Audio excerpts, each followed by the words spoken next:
Hello, today we're going to talk about English. Let's talk about some scene comprehension. So we can say English is a very important language. We have to learn it, we have to talk in it. এই সব যদি sheet কেউ follow করো বাবা, যেই teacher ক্লাসে আসে English ক্লাসে ইংলিশে কথা বলবে এইচএসসি লাইফে, সেই টিচার তোমার মারা দিয়ে দিবে মামা, সাবধান। ইংলিশ হলো সর্বাধিক প্লাস মিস যাওয়ার রিস্ক আছে ইংলিশে এবং আইসিটিতে, এই দুটো হলো সর্বাধিক রিস্ক। এবং বুয়েট মাঝে মধ্যে কিন্তু বলে যে ইংলিশে আমার প্লাস লাগবে, তখন কিন্তু ধরা। সো যারা ইঞ্জিনিয়ারিং পার্টি স্বপ্ন দেখতেছো, ইংলিশটা ভালো মতো পড়ো। এখন ইংলিশ কেমনে পড়বা দেখো, তোমাকে আগে মূল বই পড়তে হবে, ইংলিশের টেক্সট বই, ঠিক আছে? এবং কি পড়তে হবে, তোমার গাইড থেকে মিনিং পড়ার লাগবে। কি পড়ার লাগবে? গাইড থেকে সিন কম্প্রিহেনশনের মিনিং। এই পর্যন্ত তোমার প্রথম কাজ শেষ। আমাদের একাডেমিক অ্যাডমিশন কোর্সের ইংলিশ ক্লাসগুলোতে এই কাজটা আমরা করাইছি, কিন্তু তারপরে রিটেন আইটেমের জন্য চৌধুরী হোসেন স্যারের সেই বই আমার বাবা পড়ছে, আমিও পড়ছি, তুমিও পড়বা, আমার ছেলেও পড়বে।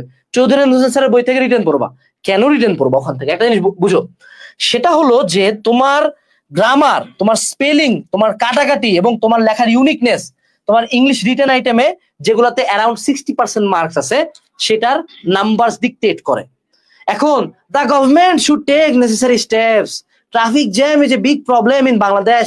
Population problem is a big problem in Bangladesh. এই কথা তো সবাই লিখিচ্ছে ভাই এইম ইন লাইফ কি? I wanna be a doctor and go help the people in my village. I wanna be a teacher and give light of education to everyone. এইসব সবাই লিখছে, তো তোর নাম্বার দিবে কেন? তোর লেখায় ইউনিকনেস থাকতে হবে, স্পেলিং মিস্টেক থাকা যাবে না, গ্রামাটিক্যাল মিস্টেক থাকা যাবে না, ঠিক আছে? এরপরে আসো, এই লাইনটা সব সময় মনে রাখবা। ইংলিশে যদি ভালো করতে চাও, ইংলিশের ক্লাস লাগে না, ইংলিশের বই লাগে না, ইংলিশে লাগে প্র্যাকটিস। পারলে এখন থেকে কোনো একটা বই নাও, যে বই থেকে তুমি প্রতিদিন প্র্যাকটিস করবা, মডেল টেস্ট দিবা। ইংলিশ এখন থেকে যদি না পারো, পরীক্ষায় জীবনে প্লাস পাবা না, লিখে দিব প্লাস পাবা না, চ্যালেঞ্জ। সব সাবজেক্ট তুমি ফিজিক্সে প্লাস পাইতে পারো, ইংলিশে পাবা না। ইংলিশ আগে থেকে প্র্যাকটিস করতে হবে। এই জন্য ইংলিশ ক্লাস শুরুতেই সব দেওয়া। তোমাকে ইংলিশের জন্য একটা সোর্স দেখাই, প্র্যাকটিস করার জন্য আমরা প্রত্যেকটা আইটেম ওয়াইজ এখানে দিছি, যে গ্রাফ চার্ট দিয়ে দিয়েছে 50টা, গ্যাপ ফিলিং দিয়ে দিয়েছে 50টা, সিন কম্বিনেশন 50টা, রিয়ারেঞ্জ দিয়ে 50-60টা, আর্টিকেল 50-60টা, ফার্স্ট পেপার সেকেন্ড পেপার মিলাই 400 পেজের একটা বই দিছি।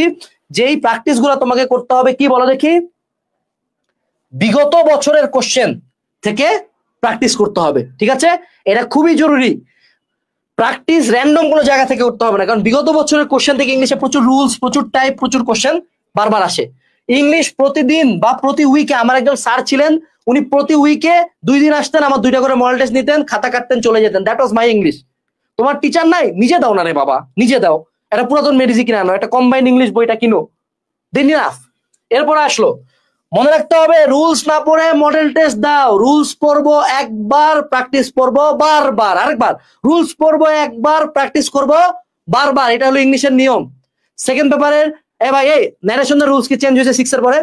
8-এ চেঞ্জ হয়েছে, 10-এ চেঞ্জ হয়েছে, ইন্টারে কোনো চেঞ্জ হবে না, আর্টিকেল চেঞ্জ হবে না, আগে যা পড়ছি তাই। রুলস পড়বো একবার, কিন্তু করবো কি? রুলস পড়বো একবার, প্র্যাকটিস করবো বারবার। That's the thing you need in English.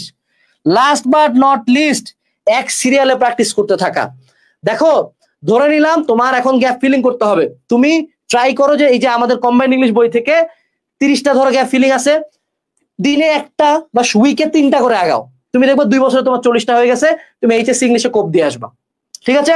That is English first part and second part for you. Written এটা মূল বই থেকে পড়বা, কিন্তু লেখার সময় ইউনিকনেস, স্পেলিং, গ্রামার্স, এই জিনিসগুলো ঠিক রাখবা। একটু মোটামুটি সাইজ করে লিখবা, নাম্বার ভালো পাবা। That is English for you.